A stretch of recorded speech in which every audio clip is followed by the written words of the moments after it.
ভোরবেলা কলকাতার উদ্দেশ্যে রওনা দিয়েছিলাম, আর এসে ঘরের জানলা খুলে দিলাম, কারণ রৌদ্র প্রবেশ করা খুবই প্রয়োজন।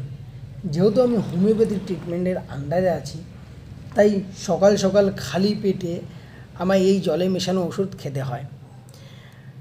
তারপরে আর কি, আধা ঘন্টা যেহেতু রেস্ট, তাই প্রাকৃতিক সৌন্দর্য উপভোগ করার সামনে জানলার সামনে এসে বসলাম, আর জানলার সামনে এসে বসে প্রাকৃতিক বাতাস গায়ে লাগিয়ে নিলাম।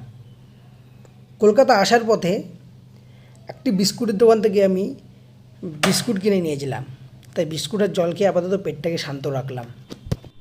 এরপরে অফিসের কাজে আমি ব্যস্ত হয়ে পড়লাম, আর তারপরেই ঘর গোছানোর কাজ শুরু। আর আমি এখানে ঘরটা পুরো ভালো করে ঝাড় দিয়ে নিলাম, কারণ অনেক দিন না থাকলে যা হয়। আর যেহেতু আমার ছোটোবেলা থেকে নিচে ঘুমানোর খুব শখ, তাই নিচেই বিছনা করে নিলাম। উপরে ডাক্তারের গাইডলাইন্সও আছে। আর আমি এদিকে চলে এসে রান্না করতে। আর রান্না না করলে যেটা হয়, আলুটাকে ভেজে নেব, আর আলু ভেজে সাথে যদি একটু ডিম ভাজা থাকে মন্দ হয় না, বেশ হয়।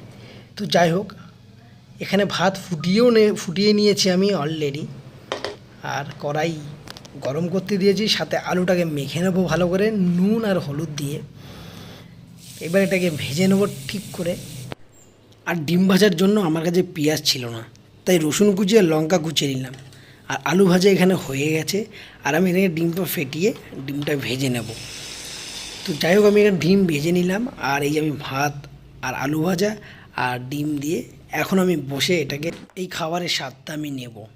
সবার শেষে বলো তো আমি আলু ভাজার জন্য কটা আলু নিয়েছিলাম। তো যাই হোক, এমন ভিডিও দেখতে আমাকে প্লিজ সাবস্ক্রাইব করো।